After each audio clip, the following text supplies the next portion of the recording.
Well, we are live for the first time Uh-oh. on YouTube. Thanks to all of our subscribers. Also, if you're watching this right now, we are currently at 86,000 subs. We appreciate all y'all. As the ticker gets closer to 100,000, I will most likely go live again as a countdown to 100,000 subs. I think that's going to be awesome. So I'm excited. I think we'll hit it this week.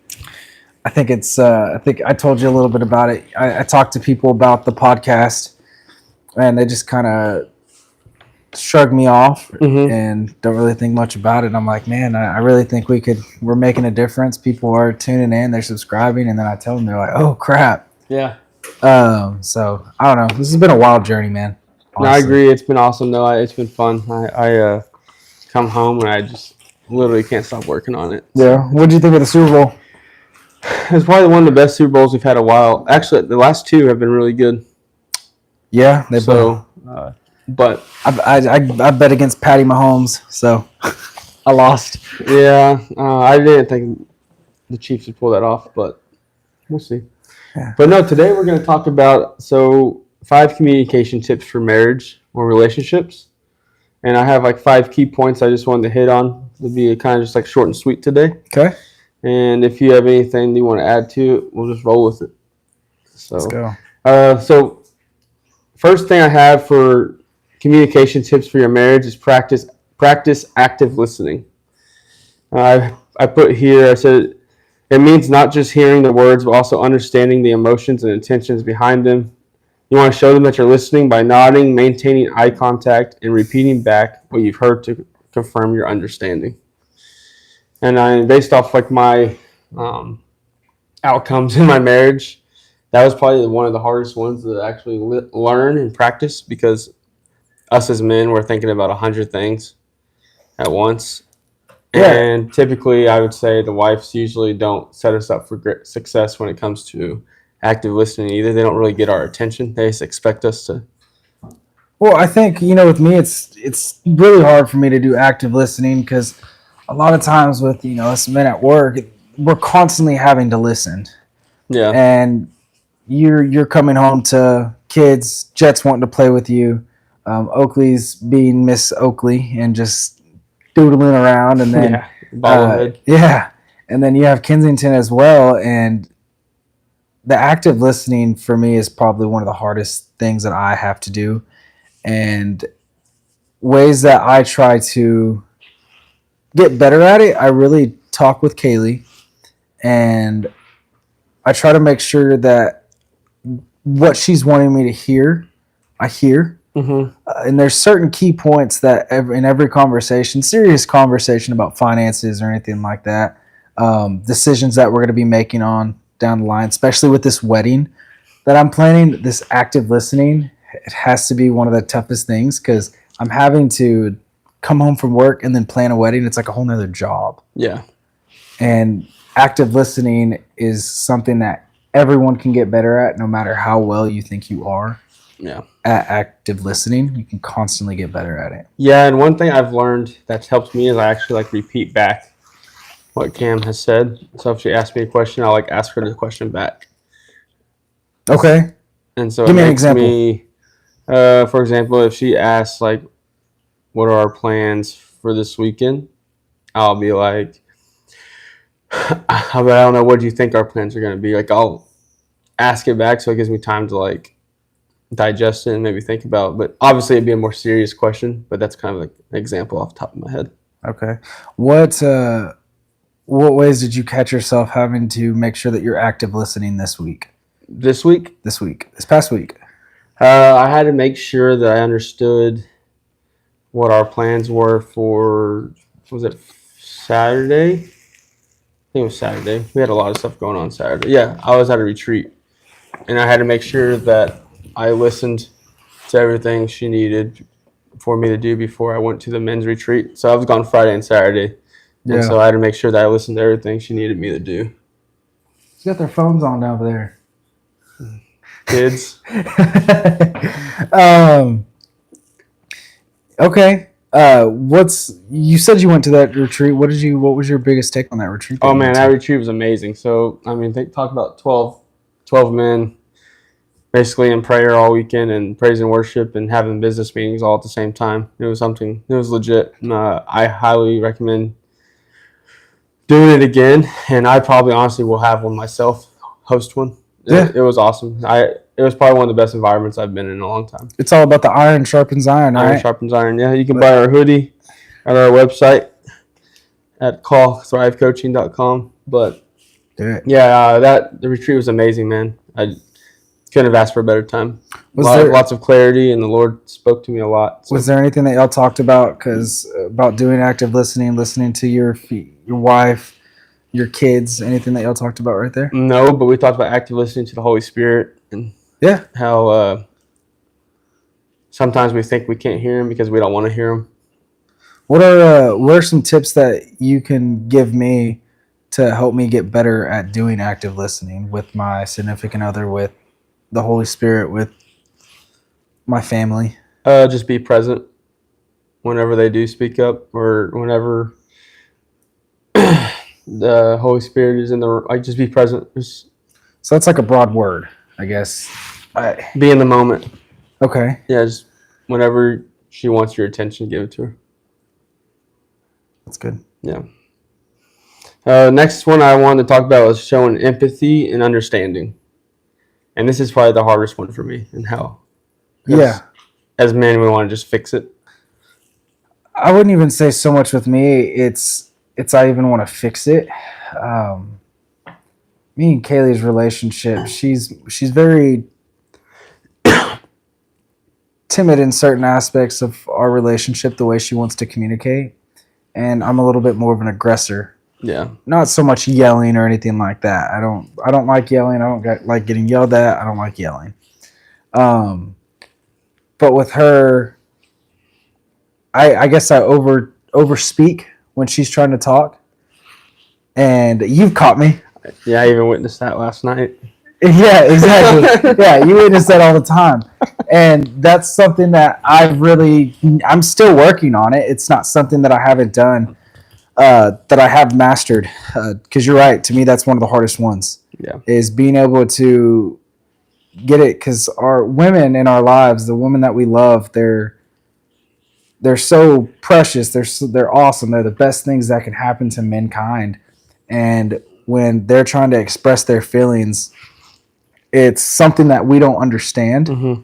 And so we have to try to take a step back. And it all goes back to active listening, right? Everything with communication, it's all about active listening. It's just different stages of it.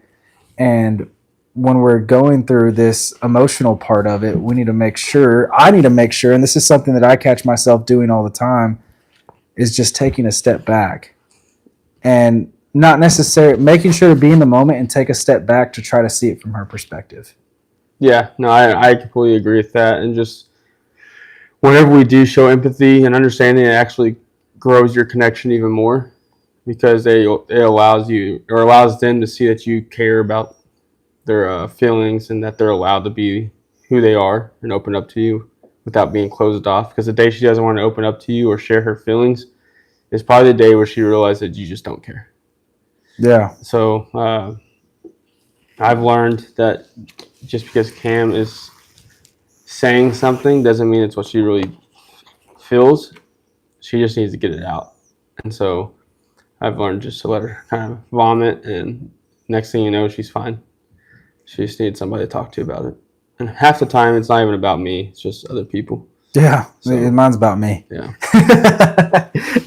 Oh, man. But yeah, empathy can get you a long way in your relationship, and practicing it and putting it in the works is hard. So every moment you can, I would just try to stress it and stretch yourself. The next thing I wanted to talk about was I had set a time aside for communication. I put in the hustle and bustle of daily life, it is important to have dedicated time for conversations with your partner. This doesn't have to be long hours, just even short, undistracted moments where you can connect and check in with each other. It can make a big difference. So ways we do this is when I get home from the work, I actually always make sure that I give Cam like 10 to 15 minutes of my time before I just get busy. I ask her how her day was, how was Jet. I talk to the kids, but that's kind of like it's not set aside. It's just kind of known by year 5 of our marriage, 4.5. That's just our time that we come home and kind of reconnect about our day. Yeah, I think one of the biggest things that you can take away is just asking her, "How was your day?" And that can go a long way. When me and Kaylee first got together, my dad asked me that question every day growing up. I hated that question. Yeah. I'd come back from school, "Hey, how was your day?" Oh, it just, I would get frustrated. I'd be like, it was school. I didn't learn anything. What do you want from me? And it was such a genuine question that he asked me that I didn't take fully, that I try to make sure to respond to that answer now, because, we're getting older. Yeah. It's funny how how it works. You love your parents, you hate them, then you love them again. Mm-hmm. And with Kaylee, when we first got together, I never asked her how was her day. It was not that I never wanted to know. Yeah. I just always thought she'd tell me. And she would ask me all the time, and I kind of noticed it, but I really didn't ding in my head that, hey, maybe I need to ask her how was her day. And I never asked her. And so one day she came up, we were talking, and we were having a conversation. She was like, "How come you never asked me how my day was? Do you not care about my day?"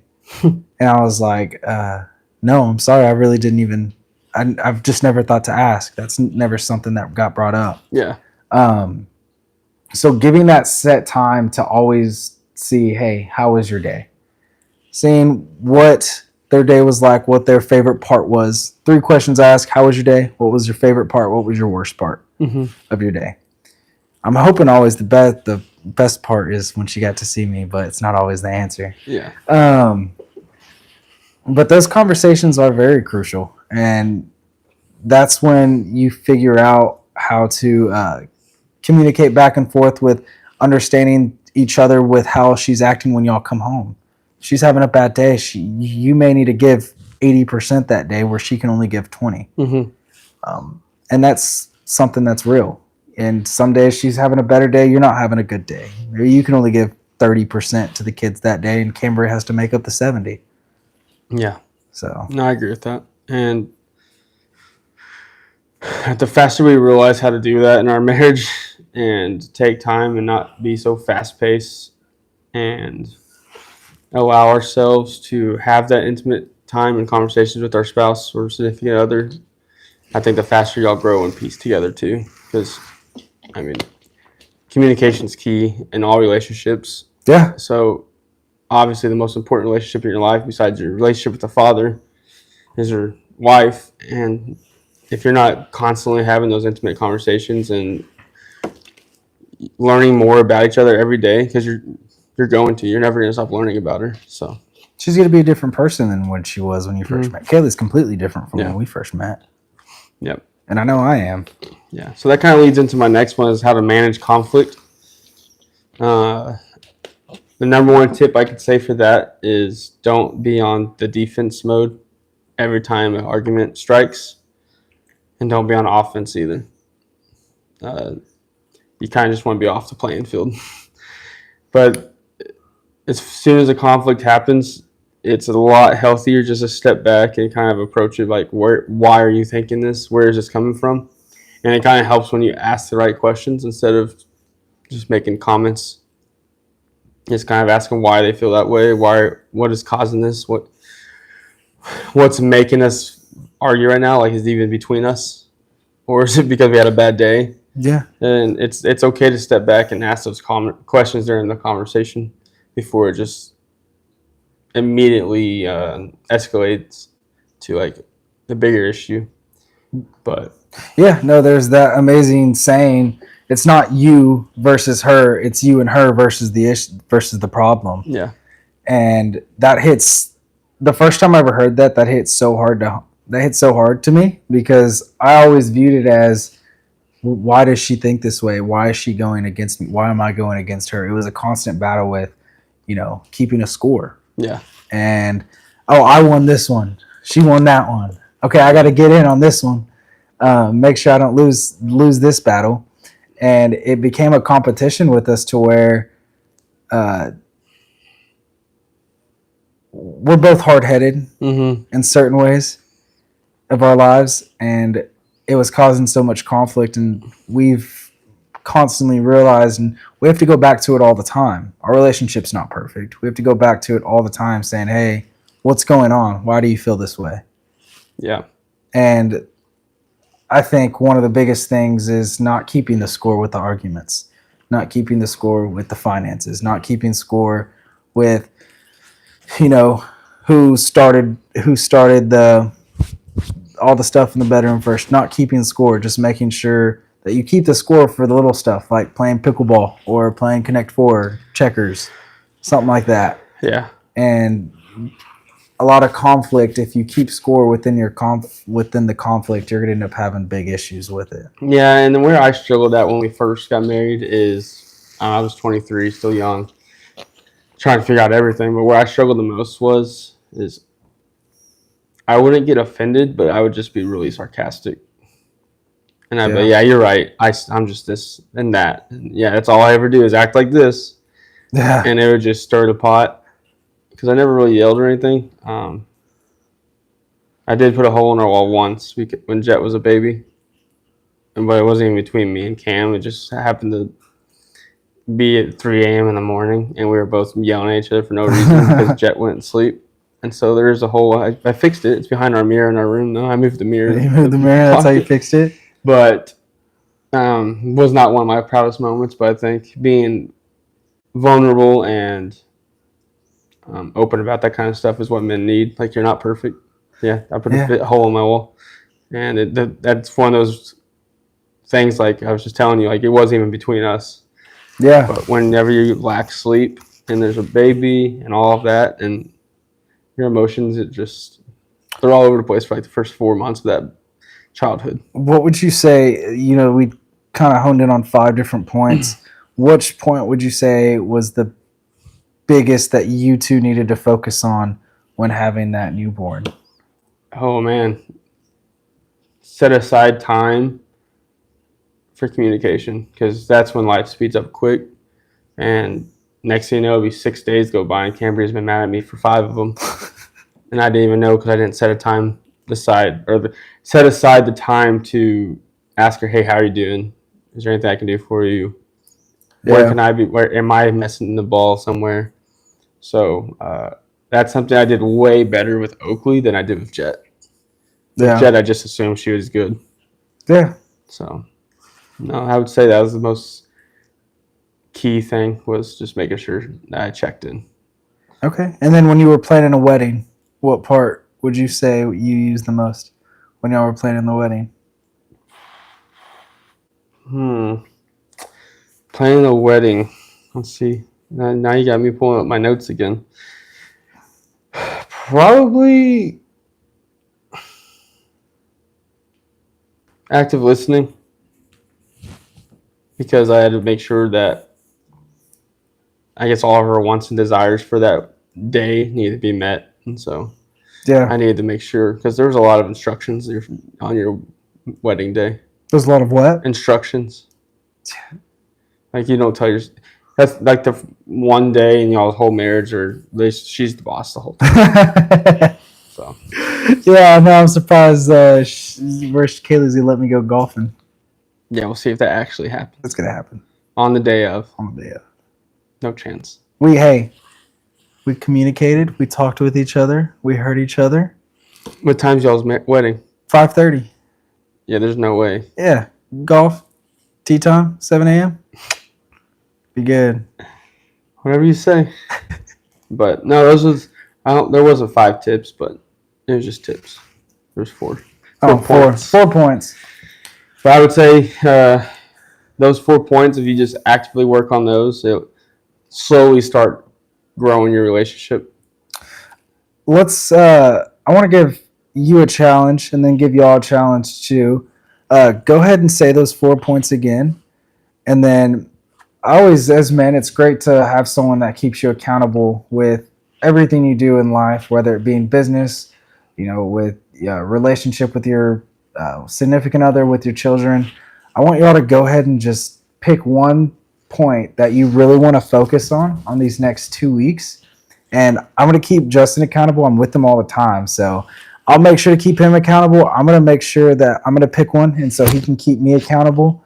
And so we can, be better men for our women, for our children, for the people that we do business with. Let's pick one that we're going to really hone in and focus in on for the next 2 weeks and see what he can do for us. No, I like that. So we got active listening, showing empathy and understanding, setting aside time for communication, and learning how to manage conflict. So pick one of those and practice it. And one last thing I have for you is to go on skool.com, SKOOL.com, and search the Better Men Mastery, and go ahead and join our community where we have conversations like this throughout the week, group calls, and a whole lot more mastermind courses. If you're interested in that, just go ahead and find us on Skool, and we'll be a great community together. Thank you for tuning in. Peace.